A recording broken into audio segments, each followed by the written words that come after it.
जाएंगे।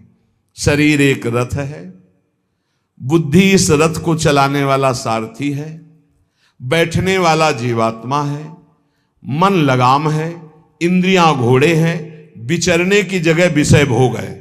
ये घोड़े विषय भोग का चारा चरने के लिए जाएंगे। अगर मन रूपी लगाम को बुद्धि रूपी सारथी ने ठीक से खींचा नहीं तो ये खंडक में गिरा देंगे। और गिरे हुए बहुत फंसे हैं, और जीव इतना भोला बन चुका है कि गड्ढे में गिरा है फिर भी वो आनंदित है।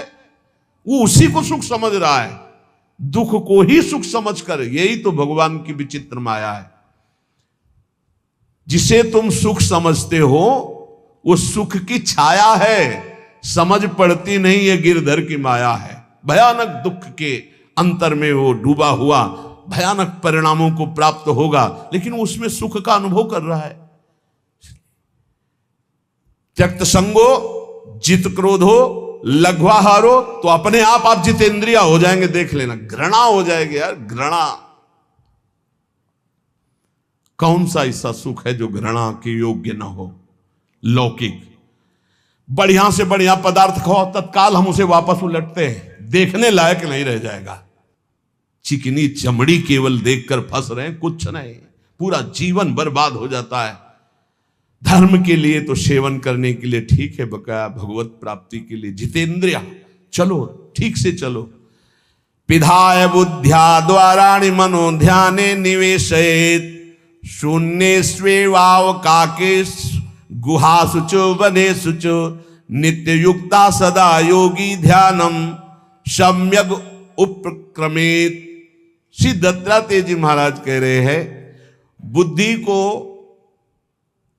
परमात्म चिंतन से इतनी बलवान बनाओ कि अपनी इंद्रियों के द्वारों से घसीटकर उसे भगवान में स्थित करो। हर इंद्रिय द्वार बंद, अंतर्मुख इंद्रियों को करके परमात्म चिंतन में लग। शून्य स्वेवावकाशेषु, एकांत स्थल में कुछ देर बैठने का अभ्यास करना चाहिए। एकांत सुख मास्यताम, 24 घंटे में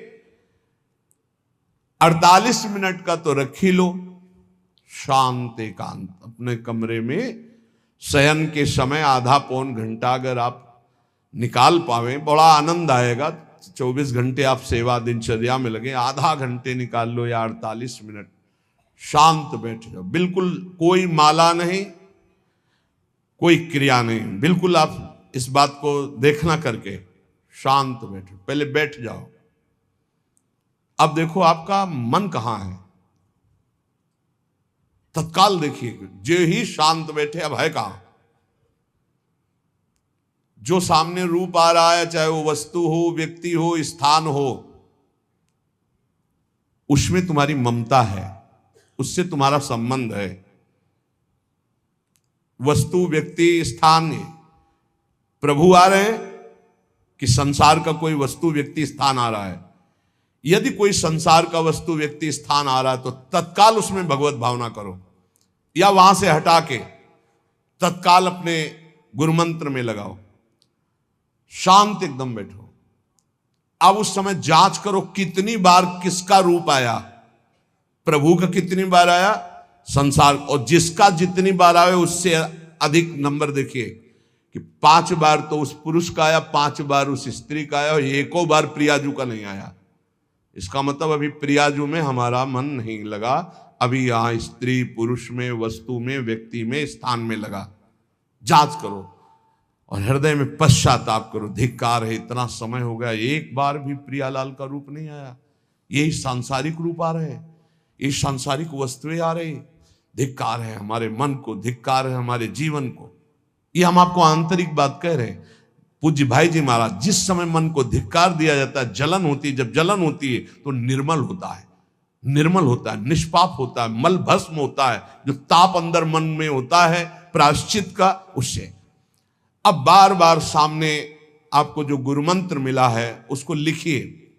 कोई माला नहीं, बहुत आराम से, कोई जल्दीबाजी नहीं, 1 मिनट में एक बार लिखेंगे। यहां कोई संख्या हम नहीं बोल रहे, यहां कोई आपको नहीं कि 108 बार करना है कि 50 बार करना, 5 बार करो केवल। हम कह रहे 5 बार आराम से लिख रहे हैं। शांत बैठे, खूब आराम से, बढ़िया रा बहुत बढ़िया, धा, राधा, राधा, रात। आप देख लीजिए, अब ये भाग जहां रहा है, पकड़ो कहां भाग के जा रहा है। इस वस्तु से क्या संबंध है, इस व्यक्ति से क्या संबंध है, कितनी बार इसको छुआ है, देखा है, भोगा है, मिले हैं, सूंघा है, कितनी जन्मों में। धिक्कार तुझे मन, जो तू राधा नाम को छोड़कर, प्रियाजू के इस अमृत में नाम को छोड़कर भाग रहा है, फिर उसे लाओ नाम में, फिर लाओ नाम में। आप देखिएगा एक दिन उसी रा और धा के बीच में प्यारी जो और प्यारे जो मुस्कुराते दिखाई देंगे। देख लेना, एक समय 24 घंटे में ऐसा निकालो जिस समय आप अपनी अंतःकरण की वृत्ति को बार बार बाहर जाते हुए घसीट कर अंतर में लगाओ। हर समय साधन में लगे हो, लेकिन एक समय इतना साधन कर, जो गृहस्थी में हम कह रहे हैं 10 मिनट शुरू करो भाई, 10 मिनट से 10 मिनट शांत होकर बैठ जाओ। 10 मिनट बैठने में क्या परेशानी, उस समय जांच करो, जहां जहां मन जाए वहां से हटाकर नाम में लगाओ।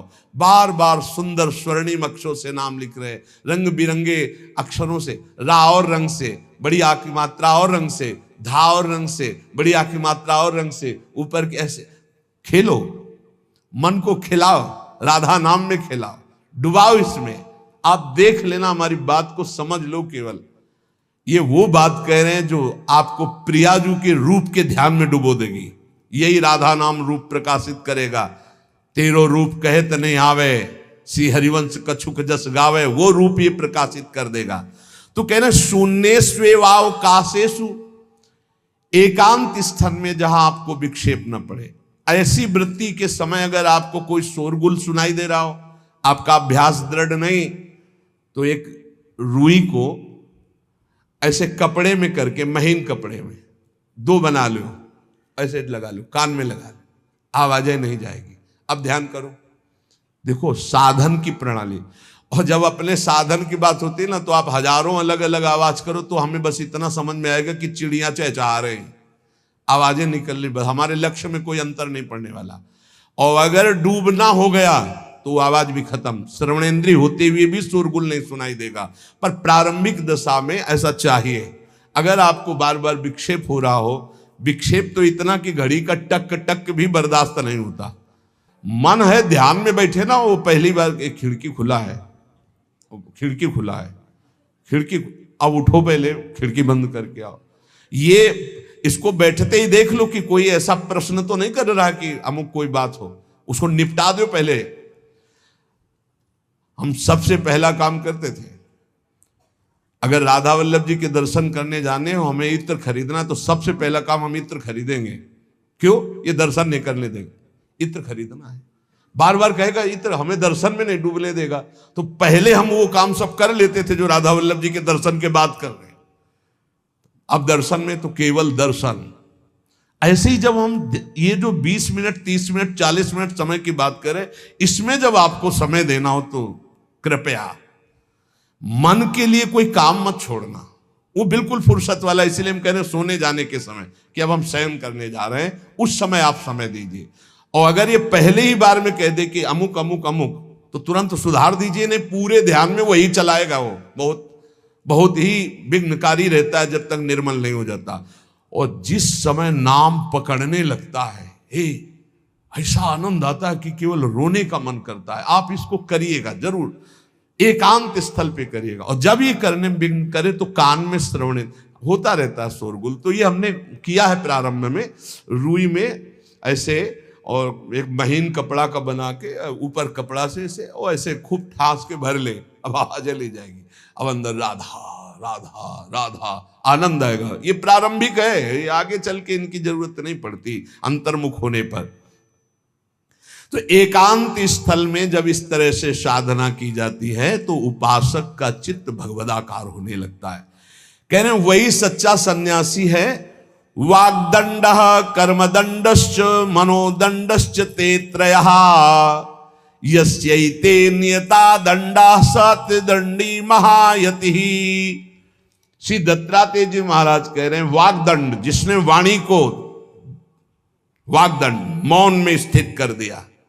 वाग्दंड यही प्रपंच की वार्ता नहीं बोलनी, भगवद वार्ता केवल बोलनी। वाणी को दंडित करो, ये बहुत चटर चटर प्रपंच की बातें करती, नाम जपने में इसको थकान लगती है, प्रपंच की बातें करने में नहीं। इसलिए इसको मौन के द्वारा वाणी को शासन में रखो, या तो भगवत चर्चा या मौन। दूसरा कर्मदंड, जो सन्यासी होता है वो निष्कर्म अवस्था की तरफ बढ़ता है। प्रापंचिक कर्मों को करते हुए भगवान नाम स्मरण करके यदि कर्म समर्पण कर दिया जाए तो वही गति प्राप्त होती है। ये तो सर्वाणि कर्माणि मयि सन्न्यस्य मत्पराः, प्रापंचिक कर्म है, व्यापार, नौकरी आदि नाना प्रकार के।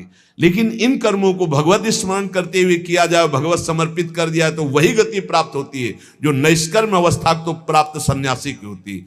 3 दंड होते हैं, वागदंड और एक होता है कर्मदंड, शरीर को निश्चेष्ट रखना, निष्क्रिय रखना, और मनोदंड, मन को निसंकल्पित रखना, कोई संकल्प न बनना। इसे संन्यास भाव को प्राप्त महापुरुष की अवधूत स्थिति तक पहुंचने का यह रास्ता है। वागदंड, कर्मदंड, मनोदंड, वाणी को मौन के द्वारा, शरीर को निश्चेष्टता के द्वारा निष्कर्म स्थिति के लिए, और मन को निसंकल्पता के द्वारा, कोई संकल्प न बनावे, ऐसा का ऐसा, ऐसा नहीं, जैसा प्रभु जब चाहे जैसा, हमारा कोई संकल्प विकल्प नहीं।